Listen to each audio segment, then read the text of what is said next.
Well, we're on day 2 and we've had a very late start this morning because it turned out that we needed to reconsider our plans. Not to mention we had a couple of Guinness and a bottle of red wine when we got back last night. Oh, not a whole bottle. Oh, and a big feed, so... We've double caffeinated and we're ready to go into Bell now, which is the nearest town to the cattle station cattle stud that we're staying on. Local butcher. Yeah, we're going to go pick up something to cook here for dinner this evening. You're going to take us up the mountains, are you? We are, yeah. Great. There's a tavern there and there's a cafe there. Yeah. And lots of walks, of course, so we will Gorgeous hopefully country. pick one to do as well. Gorgeous. Yeah. Yep. All right, let's go get some meat. Yeah. Yes. What a lovely day to wake up to and get on the bikes. We're on the bitumen, but the sky is blue compared to yesterday when it was grey and a little bit cold, but it's actually quite lovely today, and we're just entering the township of Bell. Just to grab a few things, because we love that little veranda on the AirBnB where we're staying, and we hope to make a little bit of time for that this afternoon, which is cooking on the barbecue. So I'll come into Bell. There's the big wind sail off a wind turbine. That's not far from here, up in the mountain ranges, is Cooper's Gap Wind Farm. This is the Bellevue Hotel. Yep, historical rail station, 1906. Bellevue Hotel, lovely building. I don't believe, well, talking to the locals, it isn't used as a general pub these days. And just 18k back behind us is the Camkillumbum pub, so that seems to be the choice for the locals. So, what's your name? Jesse. Hi, Jesse.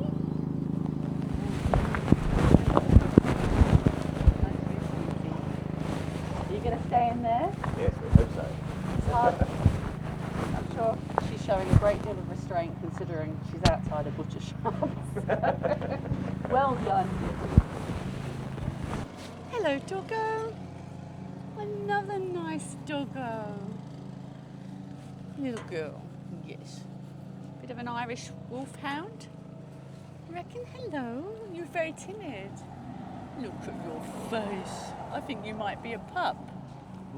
I was reading that Bell was sort of located originally, well, it is, on top of a hill, so they could get a very picturesque view of the surrounding area.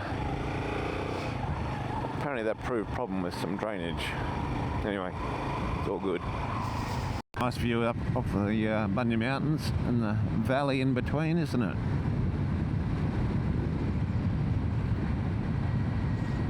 Great angle as well, so.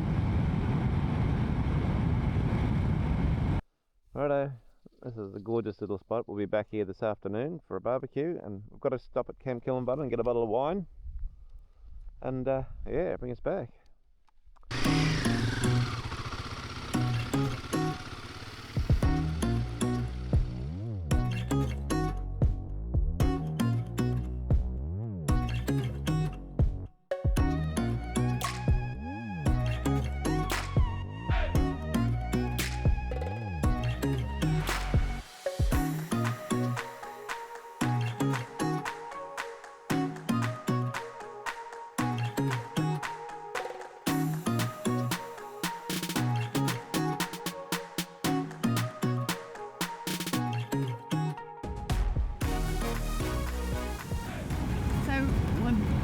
Very much the beginning of the Bunya Mountains from this angle anyway. There's lots of other ways in. We're kind of coming in from the south and we can see the flat landscape around it.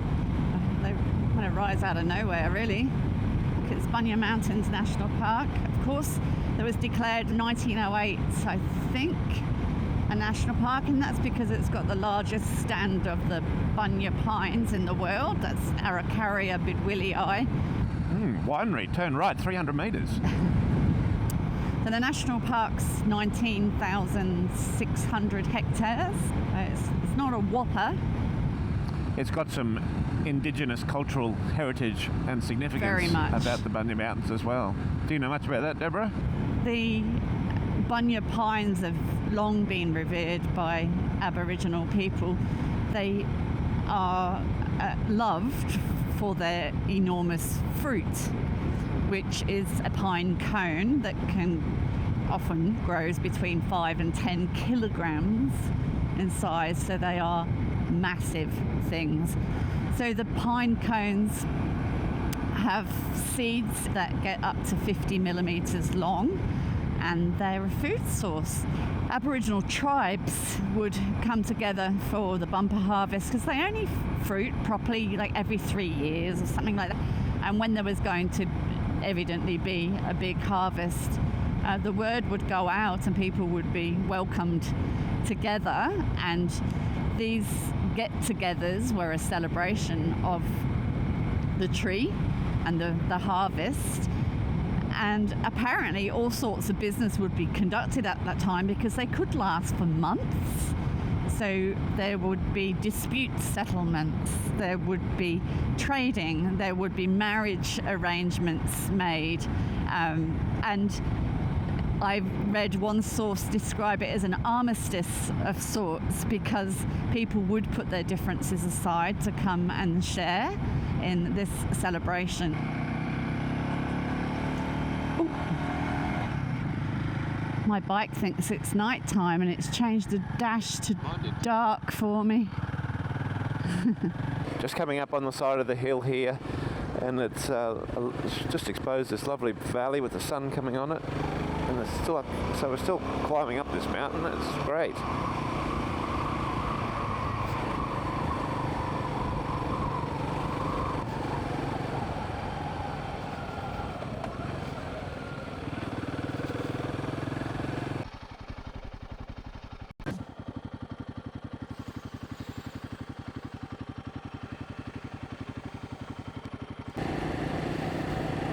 Now we're in the canopy of the rainforest.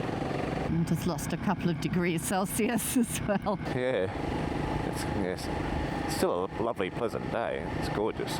Yeah, I'm standing up on my pegs, and it just gives you that feeling of remoteness as you're just cruising through because you can't see your bike in front of you. It's like I'm on a hoverboard. This is why you ride bikes, just some of these feelings. I mean, you spend so much time on highways and roads like this, but you come here and you're going at slow speed and you're just taking in the scenery. It's so lovely.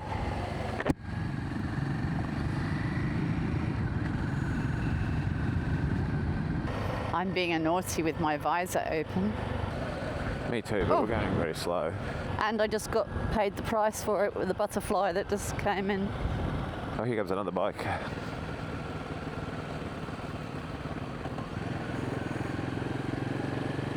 It's an old postie bike. That was a very interesting bike. It was a military green. So the highest point of the Bunya Mountains is only 1,100 meters, and the landscape around it I think is around 400 generally.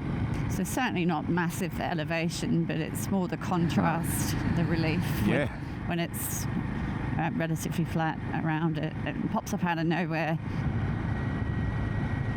And there's a bunya pine right in front of me. A conical top. It looks like we're in the area where there's houses. You can rent these houses. There's a lot of holiday homes up in the Bunya Mountains.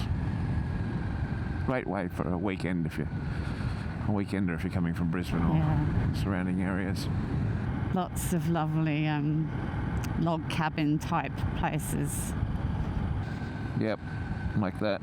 Lovely. Generally all managed by the one office at the base, and 2 locked estates as well that most of these houses occur in. Plenty of hiking tracks up here too. Here's a hiker here. It's the gated area. There's plenty of houses in there too. Lots of wallabies on the other side of there too. Well, Deborah and I are interested in this cafe because we haven't had anything to eat yet today. The tavern here is what I'm going for. I'm just going to go down to the bottom and do the loop and pop back up, I think. There's a picnic area here. Used to come out here as kids.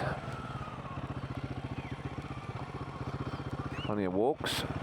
Some, not all of them, you have to be prepared. There's some you can just like very short, a couple of 100 metres. Yeah.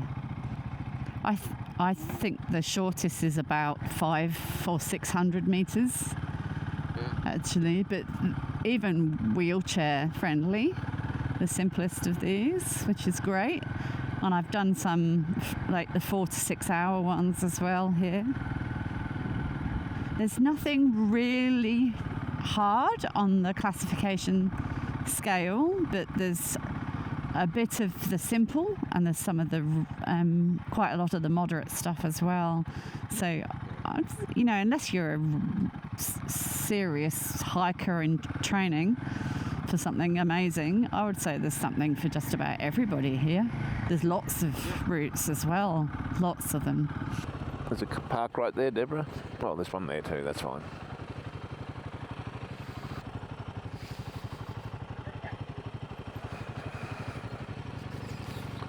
Yep, I would always go in rear first.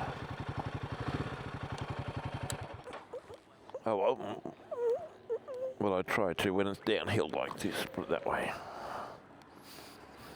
Because you can just start off and come out. It's easier to roll down a hill backwards than trying to push backwards up a hill.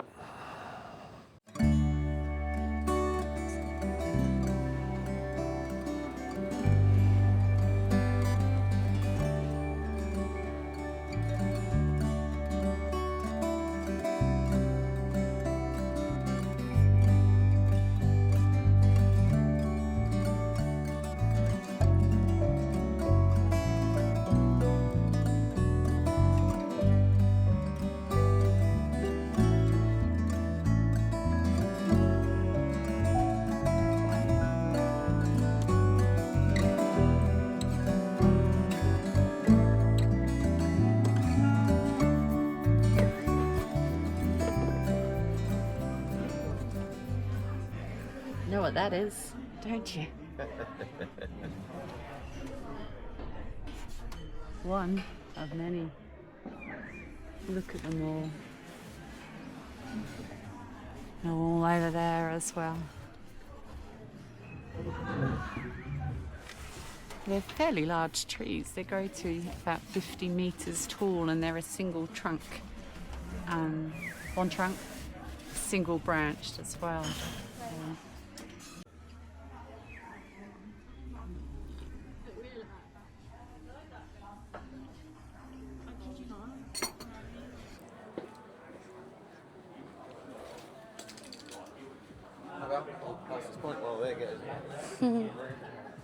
Whiskies on the walk? Whiskey walks? Yeah.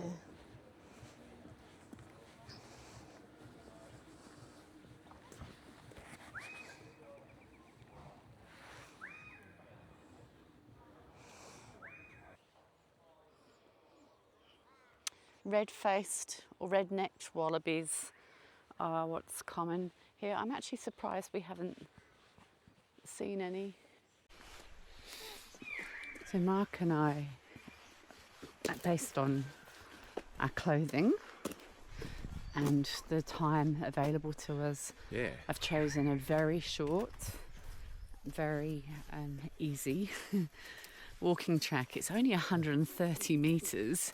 So the smallest by a mile. They say 10 minutes to walk this, and it's wheelchair friendly, and seeing lots of car park kind of upgrades as well to make it super accessible to wheelchairs, and about time. So not surprisingly, all the other walking tracks are traditional. And none of them are horrifically hard.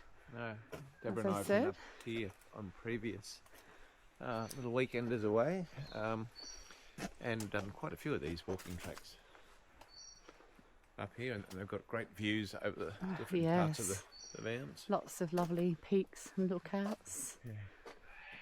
Yeah. But this one here's just a quick look in the forest, just as a reminder of how lovely it is. As Deborah said, we've got quite a little bit of gear gear on here, so we're not gonna And go to too far carry. in. Yeah. Decking, because I think they might use them in the CFT bridges and walkways, is made out of recycled plastic. This big leafed thing down here is a small, one of those stinging plant things that I mentioned. So what are you saying, Deborah? So if you're out camping and the call of nature strikes you, don't use one of those leaves to... Don't reverse into one of those. yeah, don't use one of those leaves to tidy up, shall we say.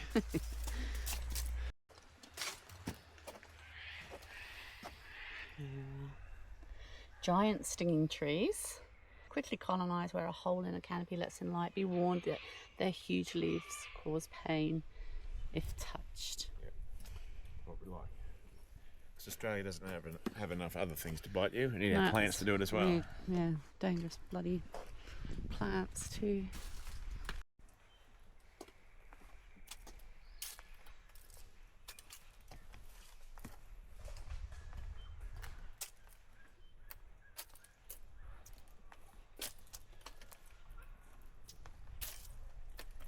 What's a bird like?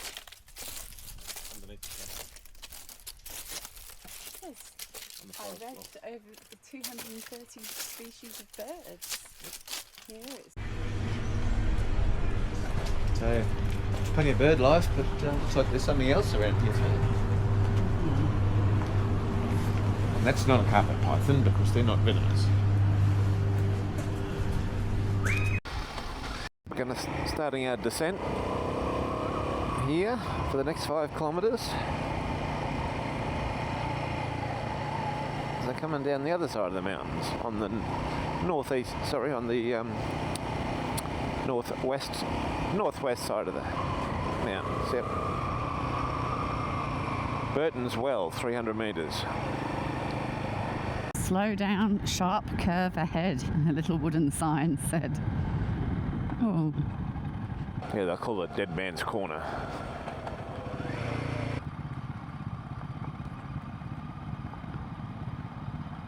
I'm not positioning myself very well, given all the crap that was in the middle of that road. Children crossing here. Oh no, that's because it's a camping ground. Oh, I see. Parking, toilets.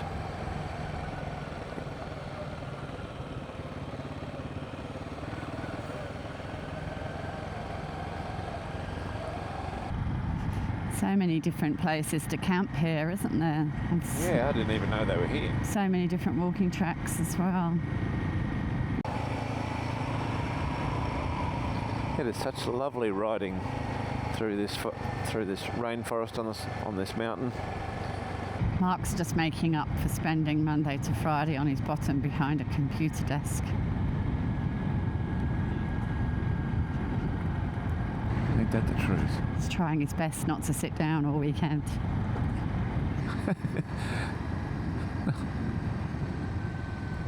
It's just fitting. It just feels like you're flying when you stand up on your pegs and riding. Cooper's Gap Wind Farm, right in front of us. Incredible feats of engineering, construction.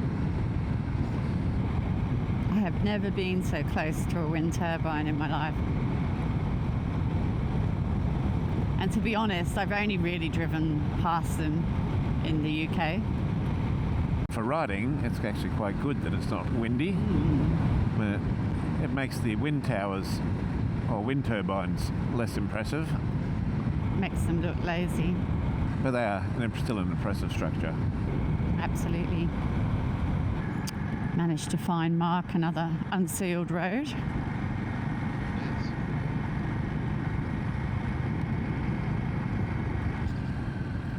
No, it's good to see so many unsealed roads that you've incorporated into our trip. And right along, the bitumen has been great too, but nothing like getting out off the bitumen and just exploring some of these bush back roads. It means two things. It means the traffic's a lot more sparse, and it probably means it's just in a little bit more remote of an area. I had no idea they were here, to be honest, because you have to really zoom in to the map to see them. Yeah.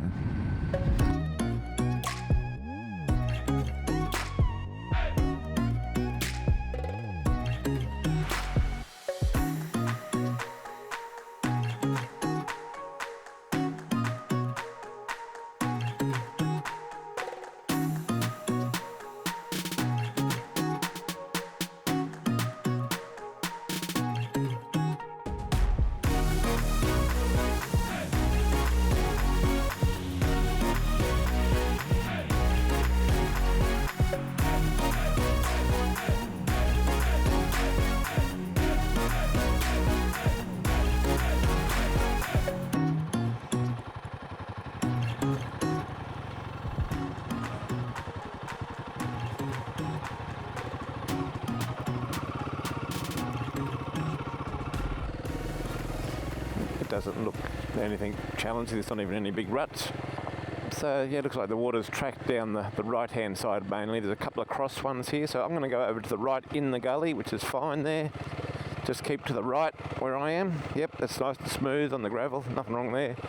Then across onto the rock here, then back up the middle.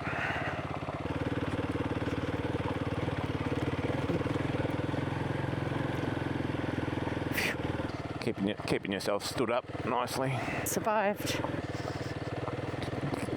There was never any doubt. Mm-hmm.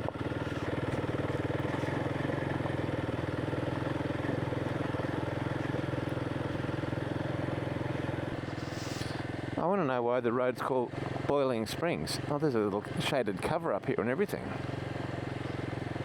There's one of those big info boards about the wild dog fence. That's why I'm here. Oh, right. This is the dingo fence start. No, it's not. It's just a lookout. I think it's called Boiling Springs Lookout, and I saw a photograph and Google reviews of this info board, and I was like,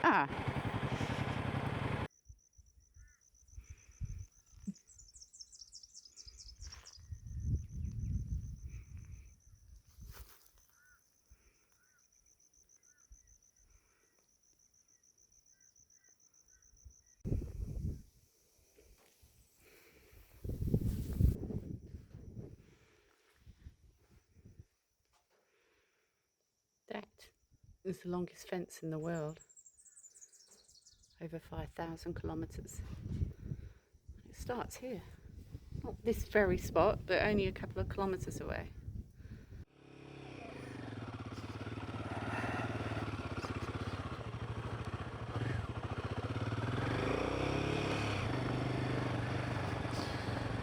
Right, I'll just see what this. I'll go in front just so I can just check out this road in front of you. Although it looks like there's cattle. Here, but it looks good. It looks absolutely fine. It could be a washout. Yeah, it's fine. As far as I can see, it looks level. Yeah. If you see these ruts here, don't get too freaked out if you get into steering them, because you'll ride in them. They're not really something to worry about at that depth, anyway. I would suggest you even go in that one there just for practice, just so you realise they're not that worried thing to worry about. Although that one on the left here, I wouldn't go in that one.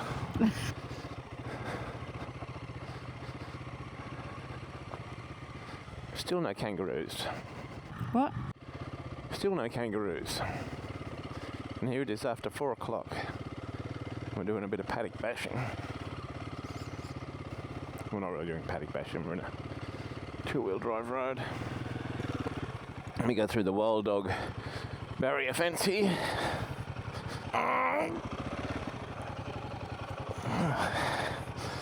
God, I wouldn't want a GS to try and heave up off its side stand.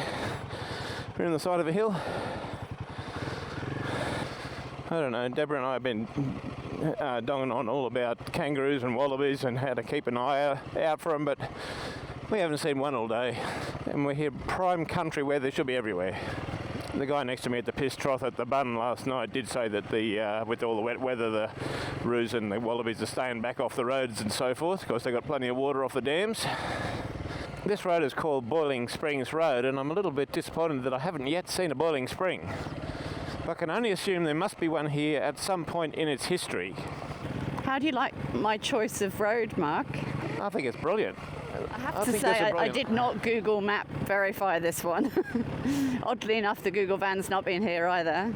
Yeah, I'm just thinking that if I had a chosen route and taken you down here, you would have said, Mark, where are you taking me? Oh, there'd have been an F-bomb in there. Whereas I'm quite happy. I'm just in my element, this is fine. And as I said earlier, on another video, I think it was something about it's still a two-track track or two-track road, in which case, you know, if you were a hardcore adventure cyclist, you would be saying, oh no, this is too easy for me, I'd be wanting to look at something a bit more challenging. Does that mean like two-wheel track? Yes. So it still can be traversed by a car. I'm quite happy with this one here. I thought you might be. I think this comes... Oh, there's a wallaby right in front of us. Yay! Oh, there is First two. one for the day. Oh, I think that's a kangaroo. I don't know, it's too little. See, what's the time? 4:28, as the old mate said back at the hut. No, but anywhere between 8 a.m. and 4 p.m. is probably reasonably safe, but any time outside of those... He's talking roadside though, really, isn't he? You'd expect them to be around here all the time and we'd disturb them if they were sleeping under the trees, kind of thing. Exactly. Well, we're nearly at the end of this road now. We're turning left in 150 metres, as we can see on the cameras. Exactly. What a great road. Oh, well, little adventure. This is Boiling Springs Road for any locals looking for something like this. Yep, and you're a better man than, or better man or woman than me if you can find the boiling spring. Or even a lukewarm one. Yeah, any a puddle. spring. Water, actually. So which way are we going? This way? I did announce it. You did. Cooper's Gap Wind Farm right in front of us again. And the turbine blades are generating power. I'm pretty sure their top speed is 22 RPM. I'm going to have to Google that later to find out. And we need to think more about kangaroos then, and that's why I'm in the middle of the road now. Oh, yes. Yep, good defensive move there. And I might just... My instinct then was to just take my left hand off for a rest, which I do whenever I'm a bit cruisy, but I've just put it back on again. Yep. You kind of have to be ready to lock and load. Something in the road, I think it's probably a dead roo wallaby. Is it remnants of one? It smelled like it. Goodness.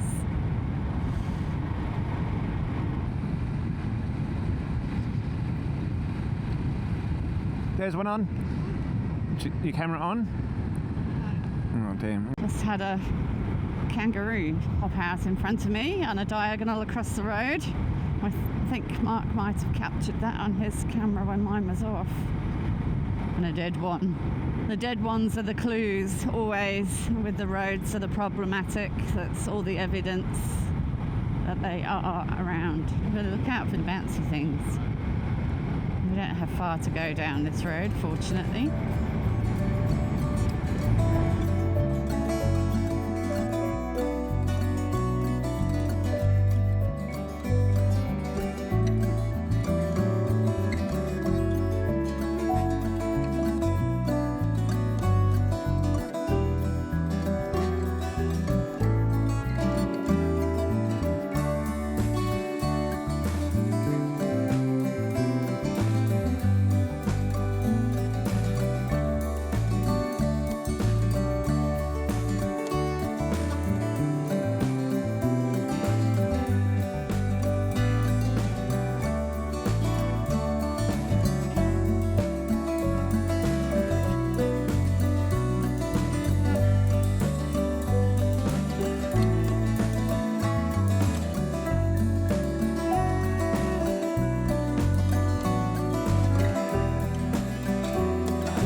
It's nice to sit here on the veranda, this Airbnb, after a ride. through the Bunya Mountains, and then over the other side on the Bunya Highway, through Cooper's Gap,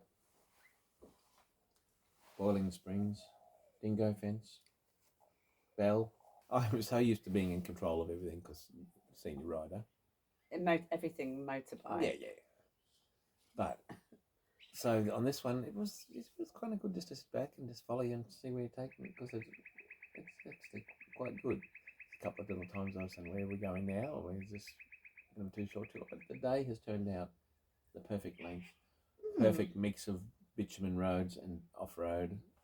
And yeah, it was just, I love that feeling coming, the ascent up to the top of Bunya Mountains, and then obviously the descent is just as equally as good, all the switchbacks and so forth. But coming under that rainforest canopy, that was just amazing too. Just suddenly the air temperature drops another couple of degrees and you're just riding through. Might end this video now. Please like and subscribe. Drop us a comment if you want to know anything about our trip. Yeah, and suggestions always. Yep. These sunsets is just happening behind the shed where we're looking. So we might take the camera over and see if we can get some good sunset. We might do. Yeah.